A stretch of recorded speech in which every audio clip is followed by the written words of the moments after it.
Hi friends, welcome to our channel. ఇక తన పెద్ద కొడలు రోహిణి కన్న తండ్రి మలేషియాలో ఉంటూ కోట్లు సంపాదిస్తున్నాడు. ఆ కోట్లు, బిజినెస్లు అన్నీ కూడా ఎప్పటికైనా తన పెద్ద కొడుకు మనోజ్కే వస్తాయని ఎంతో ఆశపడిన ప్రభావతి ఒక్కసారిగా డీలా పడిపోతుంది. నిజం తెలిసి ఇంతకాలం నా కొడుకు మాత్రమే ఉద్యోగం ఉందని నటించాడు, కానీ గంతకు తగ్గ బొంత అన్నట్టుగా నా పెద్ద కొడలు కూడా ఇంత మోసం చేసిందా అని ఒక్కసారిగా ప్రభావతి నిజం తెలుసుకొని షాక్కి గురి అవుతుంది.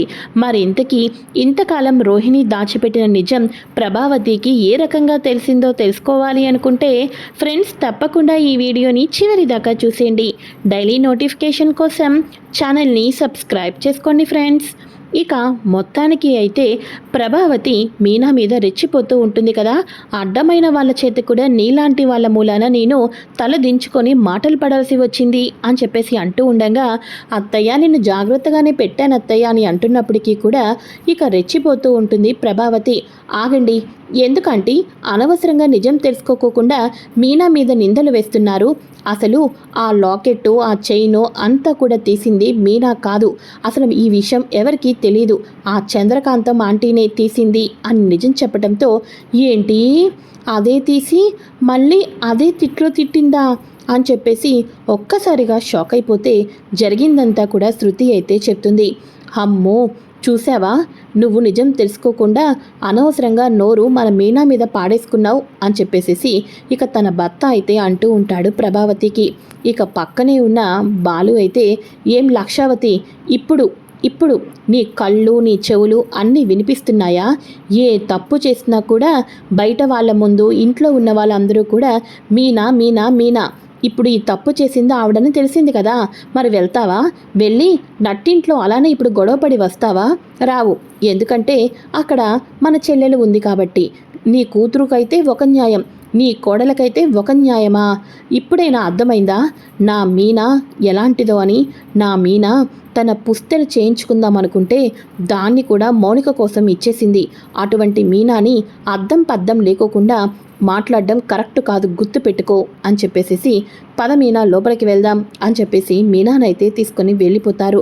ఏదేమైనా ఆంటీ, మీ మాట నాకు నచ్చలేదు. నిజం చెప్పాలంటే మీరు మీనాకి సారీ చెప్తేనే ఇక మీనా కూడా కొంచెం హ్యాపీగా ఫీల్ అవుతుంది అని చెప్పేసి శృతి అయితే పైకైతే వెళ్ళిపోతుంది. అమ్మయ్య, మొత్తానికి అయితే ఫంక్షన్ జరిగిపోయింది.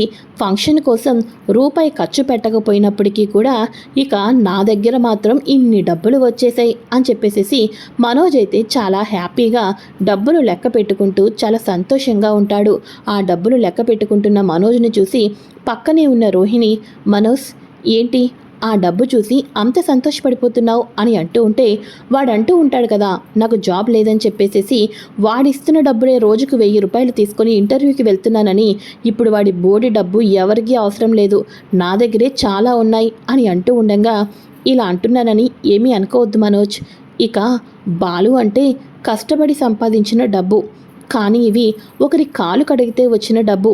కాబట్టి బాలు లాంటి వాళ్ళ దగ్గర కాలర్ ఎగరేయాలంటే నువ్వు కూడా జాబ్ చూసుకొని జాబ్ నుంచి వచ్చిన శాలరీతో అప్పుడు మనం కాలరు ఎగరేయొచ్చు.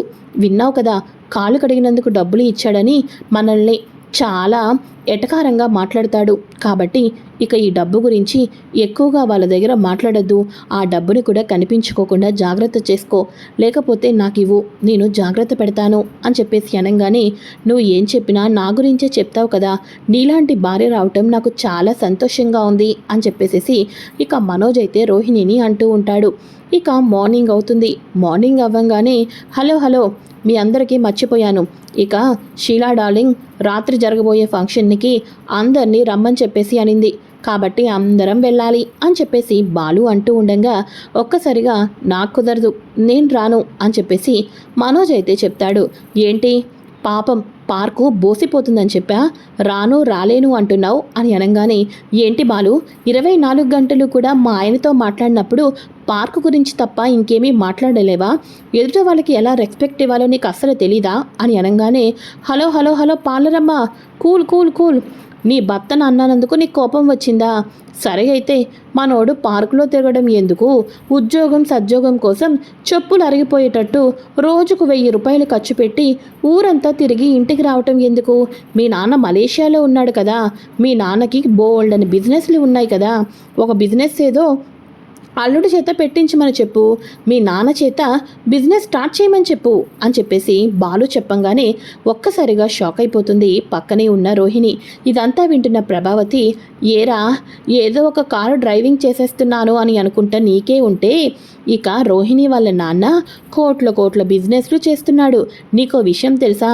రేపన్న రోజు ఆయన మొత్తం బిజినెస్లన్నీ కూడా మన మనోజ్కే ఇచ్చి చూసుకోమని చెప్తాడు అని చెప్పేసి అంటూ ఉండగా, సరేలే వాళ్ళెవరో కోట్ల బిజినెస్లు మనోడికి ఇవ్వక్కర్లేదు, ఇక రోహిణి అదే ఈ పాలరమ్మ ఉంది కదా, ఈ పాలరమ్మ దగ్గర నుంచి పుట్టింటి నుంచి ఒక్కరినైనా ఇంటికి వచ్చి కూతుర్ని అల్లుడిని చూసుకొని వెళ్ళమని చెప్పు. పుట్టింటి వాళ్ళు పెళ్లి చేసిన తర్వాత కూతురుని చూడాలనిపిస్తుంది కదా, అంతెందుకు మౌనికకు పెళ్లి చేశాము, 16 రోజుల ఫంక్షన్ జరిపించాము, అలాంటిది మనమే ఇంత టేక్ ఇట్ ఈజీగా కష్టపడి ఇంత ఇదిగా చేస్తే కోటీశ్వరులు మలేషియాలో ఉన్నారు, కూతురు కోసం ఒక్కరోజు టైం చూసుకొని రాలేరా ఏ ఒక్కరైనా సరే అని అనగానే ఇక వెంటనే ఎందుకు రారు, వస్తారు, ఏ పిల్లల్ని ఏ తల్లిదండ్రులు చూడాలనుకోరు అని చెప్పేసేసి ఇక వెంటనే లోపలికైతే వెళ్ళిపోతుంది. అమ్మ రోహిణి, నీకు వాడు అన్న మాటలు కోపం ఉండొచ్చమ్మా, అలాంటి వాడికి బుద్ధి చెప్పాలి అంటే నువ్వు చెయ్యవలసింది ఒకే ఒకటి, మీ నాన్నగారిని ఒకసారి వచ్చి మాట్లాడి వెళ్ళమని చెప్పు.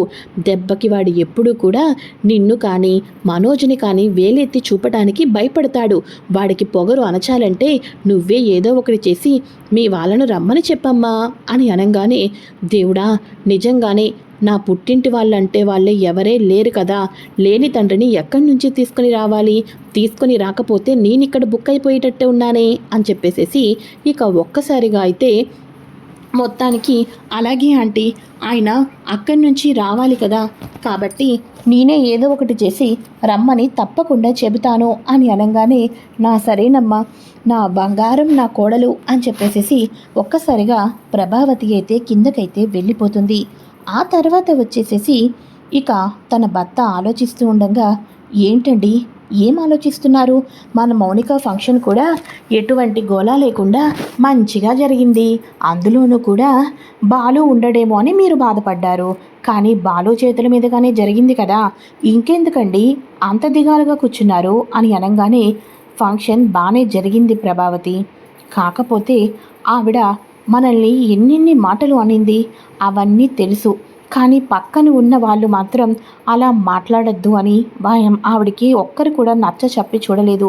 అంతేకాదు ఈ ఫంక్షన్ ఆగిపోవాలని సొంత వాళ్ళింట్లో ఉన్న ఆవిడే ఆ రకంగా మాట్లాడడం ఏంటి, తాలిబొట్టును తోసి దొంగతనం చేయడం ఏంటి, అంటే మన మౌనిక ఫంక్షన్ కరెక్ట్గా జరగకూడదనే కదా ఆవిడ దొంగతనం చేసింది, అంటే మౌనిక మీద ఉన్న కోపంతోనే కదా, అందులోనూ కూడా సొంత తమ్ముడి కొడుకు, అలాంటిది ఫంక్షన్ జరిపించకుండా ఉంది అంటే అక్కడ మన మౌనిక మీద ఇంకెన్ని కుట్రలు చేస్తుందో, మన ఇంటికే వచ్చి తాలిబొట్టు దొంగతనం చేస్తే అక్కడ మౌనికను అసలు ఇంకెంత బాధ పెడుతుందో అని నాకు అనుమానం వస్తుంది అని అనగానే, అవునండి ఫంక్షనే జరగకూడదు అనుకున్న ఆవిడ మన కూతురు విషయంలో ఎలా ఉంటుందో మీరు చెప్తుంటుంటే నాకు కూడా అలానే అనిపిస్తుందండి, కానీ అల్లుడు గారు అటువంటి వాళ్ళు కాదులేండి, అమ్మాయిని పువ్వుల్లో పెట్టి చూసుకుంటారు, అంతగా మీకు అనుమానం ఉంటే రేపో మాపో ఏదో ఒక వంక పెట్టుకొని వాళ్ళ ఇంటికి వెళ్దాంలేండి అని చెప్పేసి ప్రభావతి అయితే తన భర్తతో చెప్తూ ఉంటుంది. ఇక పార్లర్కి వెళ్ళిపోయిన తర్వాత తన ఫ్రెండ్తో, ఆ బాలు ఒక్క పని చేయటం లేదే, నిన్ను ఎంతో దాచిపెడుతున్నవన్నీ కూడా బయట పెట్టాలని చూస్తున్నాడు, ఇప్పుడు తండ్రే లేడు కానీ మలేషియాలో ఉన్న తండ్రిని తీసుకొని రావాలి అని చెప్పేసి అంటున్నారు, ఏం చేయాలో అర్థం కావటం లేదు అని అనగానే, నువ్వు అలా భయపడుతూ ఉండి రేపు మాపు అంటే నీకు నిజంగా తండ్రి ఉన్నాడా, కోటీశ్వరుల అనే అనుమానం తప్పకుండా వస్తుంది, అటువంటి అనుమానం రాకుండా ఉండాలి అంటే ఎవరినో ఒకరిని తండ్రిగా నువ్వే తీసుకొని వెళ్ళాలి అని అనగానే, అంటే ఏమంటావే అని అంటూ ఉండగా, డూప్లికేట్ ఫాదర్ని మంచిగా నటించిన వాళ్ళు మన చుట్టుపక్కల ఏరియాల్లో చాలామందే ఉన్నారు, సూటు కోటు వేసుకొని ఏమాత్రం కొంచెం కూడా అనుమానం రాకుండా నటిస్తారు, అంతేకాదు మొత్తానికి అయితే నువ్వు బాలు వాళ్ళ చేత మాటలు పడటం కూడా ఆగిపోతుంది. మీ నాన్న కోటీశ్వరుడని మీ నాన్న ఇంటికి వచ్చిన తర్వాత కోటు బూటు మీ నాన్న చేతిలో ఉన్న ఉంగరాలు డబ్బు అంతా చూసి ఇక అందరూ కూడా నిన్ను కూడా ఇంకొంచెం రెస్పెక్ట్ అయితే ఇంట్లో వాళ్ళు ఇస్తారు అని ఫ్రెండ్ ఒక సజెషన్ తోటి నువ్వు చెప్పింది నిజంగా చాలానే బాగుంది, ఇప్పుడే ఆ పని చేస్తాను అని చెప్పేసి డ్రామాల్లో నటించిన ఒక వ్యక్తిని తీసుకొని వచ్చి తన తండ్రిగా నటించమని మలేషియా నుంచి వస్తున్నానని జరిగిందంతా చెప్పడంతో నేను అల్లుకుపోతాను కదమ్మా అని అనగానే అలాగే అయితే రేపొద్దున్నే వచ్చేసేయండి అని చెప్పేసి వెళ్ళిపోతుంది ఇంటికి. ఇలా ఇంటికి వెళ్ళిపోగానే ఈ లోపల శృతి వచ్చేసేసి ఏంటి రోహిణి చాలా హ్యాపీగా ఉన్నావు అని అనగానే మా నాన్న వస్తున్నారు శృతి, మా నాన్నకి నేను ఇక్కడ జరిగిందంతా చెప్పంగానే నీ కోసం ఎన్ని బిజినెస్లైనా పక్కన పెట్టేసేసి తప్పకుండా వస్తానమ్మా అని చెప్పేసి అన్నారు అని అనగానే సరే అయితే మొత్తానికి అయితే మీ నాన్నగారు వస్తున్నారన్నమాట, రేపు ఇంట్లో స్పెషల్సే అన్నీ అని చెప్పేసేసి అనుకుంటూ ఉంటారు. ఇక మార్నింగ్ అవుతుంది. మార్నింగ్ అవ్వంగానే రోహిణి ఇంట్లో అందరికీ కూడా కాఫీ ఇస్తూ ఉంటుంది. అందరూ కాఫీలు తాగుతూ ఉండగా ఇక వెంటనే మలేషియా నుంచి వచ్చేసినట్టుగా సూటు బోటు వేసుకొని మొత్తానికి అయితే వచ్చేస్తారు. అదే సమయంలో బాలుకి ఫోన్ కాల్ రావడంతో ఫోన్ మాట్లాడడం కోసం బయటకైతే వెళ్తాడు. ఈ లోపల నటించిన ఈ బాబాయ్ అయితే లోపలికైతే వస్తాడు. నమస్కారం అన్నయ్య గారు, నమస్కారం, కూర్చోండి అని అంటూ ఉండగా ఇక వెంటనే నమస్కారం చెల్లెమ్మ, నమస్కారం అని చెప్పేసేసి మలేషియాలో ఉన్నప్పటికీ కూడా నాకు ఇటువంటి ట్రెడిషన్స్ అంటేనే చాలా ఇష్టం, అందుకోసమే మా అమ్మాయిని చాలా సంప్రదాయబద్ధంగా పెంచాను అని చెప్పేసి అంటూ ఉంటారు. ఇక వెంటనే మొత్తానికి ఇలా మాట్లాడుతూ ఉండగా అవును అల్లుడు గారు ఏమీ జాబు చేయటం లేదని అమ్మాయి ఇక్కడికి వచ్చిన తర్వాతే చెప్పింది. పోనీలే అమ్మ, అల్లుడు గారి గురించి నేను ఏదో ఒకటి చేస్తాను అని బిజినెస్లు రాసిస్తాను అని అనుకుంటే ఆ డాక్యుమెంట్స్ అన్నీ కూడా మలేషియాలోనే ఉండిపోయినాయి. ఈసారి వచ్చినప్పుడు మాత్రం అల్లుడు గారి పేరు మీద మాత్రం ఏదో ఒక బిజినెస్ని ఇక్కడ పెట్టే వెళ్తాను. ఇక్కడికి వచ్చిన తర్వాతే తెలిసింది అమ్మాయి దాచిపెట్టింది అని. పోనీలే అని ఖర్చులకు ఒక 25 లక్షలు ఇస్తే ఏమీ పర్వాలేదు, నాకు మీ డబ్బు అక్కర్లేదు నాన్న అని చెప్పేసి అంటుంది. ఏం చేస్తాను చెప్పండి, అమ్మాయి డబ్బే వద్దంటుంది అని చెప్పేసేసి అంటూ ఈ రకంగా మాట్లాడుతూ ఉండగా నేను ఇక్కడ బిజినెస్ పని మీద రాలేదు, ఏదో ఫ్లైట్ ఇక్కడ ఆగుతుంది అని చెప్పేసి ఒక 2 అవర్స్లో మళ్ళీ ఫ్లైట్ ఉందని చెప్పేసి వచ్చాను. ఈసారి వచ్చినప్పుడు మాత్రం మా అల్లుడు లైఫ్ సెటిల్మెంట్ అయిపోతుంది. తను తిని కూర్చున్నప్పటికీ కూడా 100 తరాలకు కూడా సరిపోయినంత ఆస్తి అయితే ఉంటుంది. నా అల్లుడు కేవలం సంతకాలు చేస్తూ ఏసీ గదిలో కూర్చొని కాలు మీద కాలు వేసుకోవటమే. అల్లుడు రెడీగా ఉండు అని చెప్పేసి అనగానే ఈ లోపల నువ్వు కూడా బిజినెస్ చూసుకో, ఎందుకంటే నీకు కూడా ఎక్స్పీరియన్స్ వస్తుంది కదా మన బిజినెస్లో చూసుకోవటానికి అని అనగానే ఓకే మావయ్య గారు అలాగే అని చెప్పేసి అంటూ ఉండగా ఇక వెంటనే ఏ మీనా ఏంటి అలా చూస్తూ ఉండిపోయావు, ముందు అన్నయ్య గారికి టిఫిన్ తీసుకొనిరా అని అంటూ ఉంటే అలాగే అత్తయ్య తీసుకొని వస్తున్నాను అని చెప్పేసి అనగానే లేదమ్మా, ఇక రోజుకి గంటకి కోట్లు సంపాదించిన వాడిని ఇలా టిఫిన్ కూర్చుంటూ తింటే అక్కడ కోట్ల బిజినెస్ ఎవరు చేస్తారు, ఇప్పుడు నేను నెక్స్ట్ ఫ్లైట్కే వెళ్ళిపోవాలి కాబట్టి బయలుదేరుతాను అని అంటూ ఉండగా ఇక మీనా ఈయన టైంకి ఇప్పుడే వెళ్ళిపోయారేంటి అని చూస్తూ ఉండగా ఒక్కసారిగా బాలు అయితే లోపలికైతే వస్తాడు. బాలు లోపలికి వచ్చిన తర్వాత బాలు ఇదిగో మన మీనా వాళ్ళ నాన్నగారు ఇక గంట లేట్ అయితే ₹1,00,00,000 నష్టం వస్తుందని టిఫిన్ తినమన్నా తినకోకుండా ఫ్లైట్ ఉందని వెళ్ళిపోతున్నారా అని అంటూ ఉంటే అవునా, గంటకి ₹1,00,00,000, అమ్మో అంబానీ ఫ్యామిలీనా ఏంటి అని చెప్పేసి బాలు అనుకుంటూ ఒక్క నిమిషం ఆగు, మిమ్మల్ని ఎక్కడో చూశానే, ఇప్పుడు గుర్తుకు వచ్చింది అని అంటూ ఉండగా ఒరే ఆయన మలేషియాలో బిజినెస్లు చేసుకుంటారా, అలాంటిది ఆయన్ని పట్టుకొని ఎక్కడో చూశానంటున్నావేంట్రా బాలు అని అంటూ ఉండగా నువ్వు ఆగమ్మా లక్షావతి, ఇప్పుడు నేను చెప్తాను ఈయన్ని ఎక్కడ చూశానంటే మొన్న కాకినాడలో జాతర జరిగింది కదా, ఆ జాతరలో నైట్ వచ్చేసేసి ఇక ఎన్నో డ్రామా ఆర్టిస్టులు డ్యాన్స్లు చాలా ప్రోగ్రాలే పెట్టారు. అందుట్లో ఈయన నటించడం నేను చూశాను, మీరు డ్రామా కూడా వేశారు కదా అని చెప్పేసి అనగానే ఒక్కసారిగా అయితే షాక్ అయిపోతూ ఉంటే, నువ్వు ఎవరిని చూసి ఎవరిని అనుకుంటున్నావురా? గంటకి ₹1,00,00,000 ఆదాయం పొందిన వ్యక్తికి స్టేజ్ మీద కూర్చొని డ్యాన్సులు పాటలు వేయవలసిన అవసరం ఆయనకే ముందిరా అని అంటూ ఉండగా, లేదు లేదు, ఈయన తప్పకుండా డ్రామా ఆర్టిస్టే. ఎందుకనుకుంటున్నావు? ఈయనకి స్టేజ్ మీదకి వెళ్ళి ₹100 నోటు కూడా పెట్టి నేనే వచ్చాను కిందకి అని చెప్పేసేసి, మొత్తానికి అయితే నువ్వు డ్రామా ఆర్టిస్ట్వే, కావాల్సి వస్తే నా ఫ్రెండ్ గారి దగ్గర ఈయనకి గురించి తీసిన వీడియో కూడా ఉంది, ఆ వీడియోని ఇప్పుడే వాడు పంపమంటే పంపుతాడు అని చెప్పేసి అనగానే ఒక్కసారిగా నిజం చెప్పు, కోటీశ్వరులాగా నటిస్తున్నావు, మొత్తానికి అబద్ధం చెప్తే ఆ డ్రామా పోతుంది, ఇక్కడ అన్నీ పోతాయి అని చెప్పేసి బాలు తన రౌడీజాన్ని చూపించడంతో, నమ్మల్ని క్షమించండి బాబోయ్ క్షమించండి, నేను మలేషియా నుంచి రాలేదు, రోహిణి తండ్రిని కాదు, డ్రామా ఆర్టిస్టులు వేసుకునేవాడిని. ఇక ఏదో ఈ అమ్మాయి మా నాన్నలాగా యాక్షన్ చేయమంటే కక్కుర్తికి ఆశపడి వచ్చాను. ఇక స్టేజ్ పర్ఫార్మెన్స్ అంటే వేలుకు వేలు నాకు డబ్బులు వస్తూ ఉంటాయి. ఇప్పుడు నువ్వు నా మీద దాదాగిరి చేస్తే రేపొద్దున కాలో చెయ్యో పనికిరాలేదనుకో, స్టేజ్ ఎక్కి నా పర్ఫార్మెన్స్ని ఇవ్వలేనయ్యా, వస్తాను, ఉంటానమ్మా అని చెప్పేసి ఆయనైతే పరుగు పరుగున వెళ్ళిపోతాడు. ఒక్కసారిగా ప్రభావతి అయితే షాక్ అయిపోతుంది.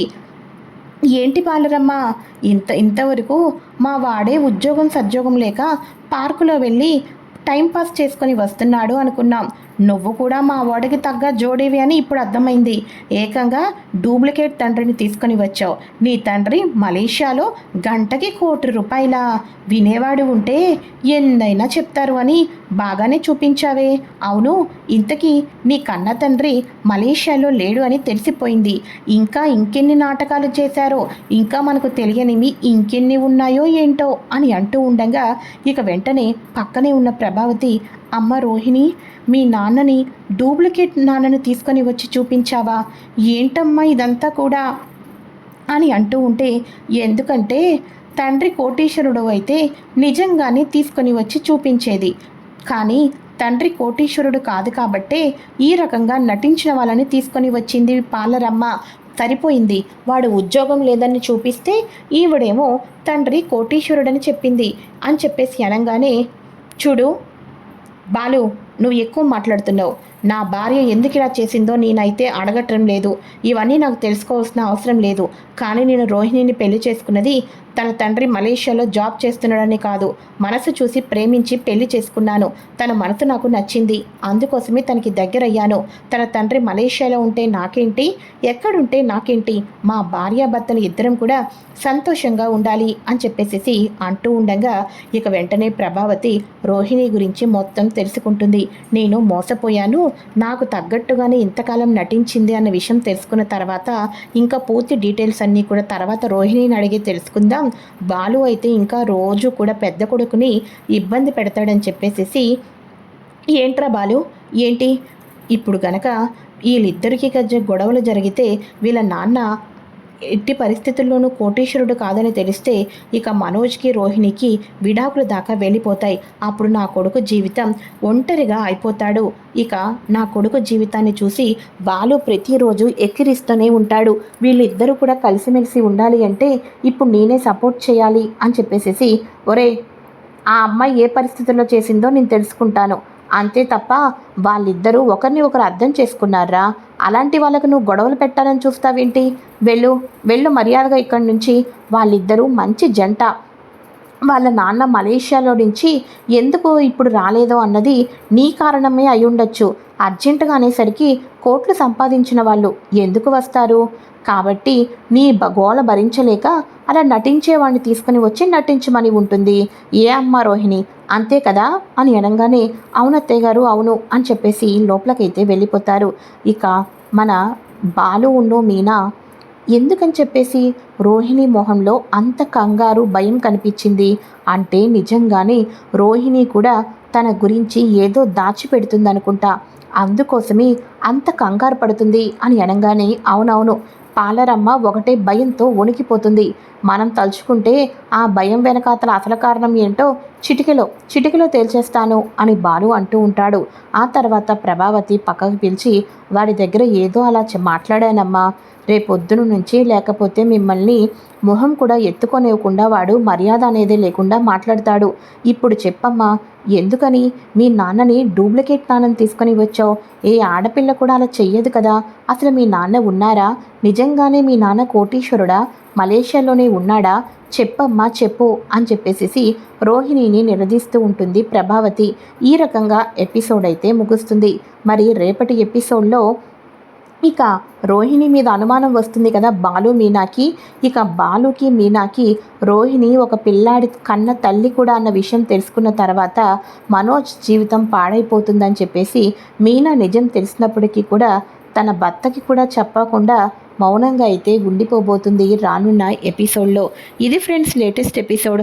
మరి నెక్స్ట్ ఏం జరుగుతుందో కూడా తెలుసుకోవాలనుకుంటే ఛానల్ని సబ్స్క్రైబ్ చేసుకొని పక్కనే ఉన్న బెల్ ఐకాన్ని క్లిక్ చేసి ఆల్ ఆప్షన్ని సెలెక్ట్ చేసేయండి. Thanks for watching friends. Bye.